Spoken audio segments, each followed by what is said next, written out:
Please, stop pushing. I can't take this anymore. The concert venue is packed tight. A man behind me keeps pressing into my backside. I'm wearing a mini skirt today with a thong underneath, and it only makes the situation worse. He lifts my skirt and presses himself against my hips. As the atmosphere heats up, someone in front of me slams into me, and I stumble back a step. My body stiffens as I feel like something just slid inside me. My name was Mandy Cox, and I was a die-hard fangirl. I wanted a celebrity to notice me, so I dressed for attention. I wore heavy makeup and made sure nothing about me went unnoticed. My low-cut top revealed a wide stretch of skin, and my chest bounced with every step. I paired it with a mini skirt that barely covered my thighs, and sexy white stockings, which hugged my legs. But when I arrived, reality hit. The concert venue was packed so tightly I couldn't move, and the crowd swallowed me whole. The celebrity was never going to notice me. I craned my neck and shouted, "Darling, take me." I never imagined that line would draw the wrong kind of attention. Instead of the celebrity, it caught a filthy creep. After I shouted it, I became aware of a man behind me, repeatedly bumping into me. At first, I brushed it off. In a crowd that dense, accidental contact was easy to explain, but the feeling wouldn't go away. Something hard kept pressing against my butt from behind. I assumed I'd accidentally backed into his hand where it rested behind me, so I turned and offered a polite apology. "Sorry, I didn't mean to bump into you."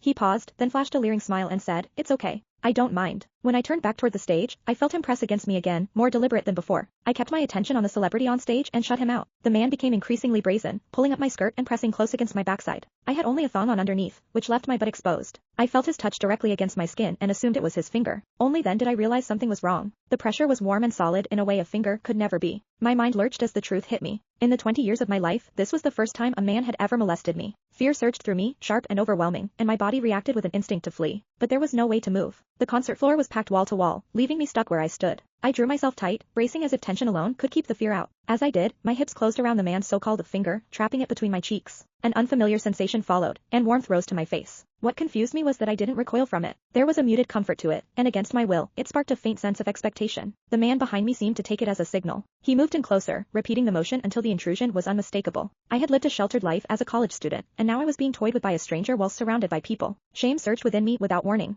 I felt the urge to sob, but my throat closed, and my voice deserted me. Worse still, the pressure forced my thing inward and sent a restless, prickling discomfort through my body that wouldn't fade. A quiet, involuntary sound escaped me, and the embarrassment followed instantly. I gathered myself and strained to suppress it, holding it down until my throat tightened. The blaring music and the screams around me drowned everything out. With every eye fixed on the stage, no one was aware of what was happening to me. At the same time, the intensity continued to rise, touching something deep inside me. I bit down on my lip as cold sweat traced my spine. My awareness was tipping back and forth between humiliation and a pleasure I couldn't bring myself to name. I knew I couldn't take it anymore if it continued. So, I turned sharply to face the man behind me. "Please, stop pushing. I can't take this anymore." When I finished speaking, the man leaned toward me and whispered in my ear, "Is it exciting, the way I'm pushing against you?" The shame was overwhelming, and I was on the verge of crying. "I'm a virgin. I've never done that kind of thing. Please, let me go." He didn't stop. Instead, his gaze burned deeper as he seized my waist, the pressure growing stronger. "You're really a virgin? Then let me show you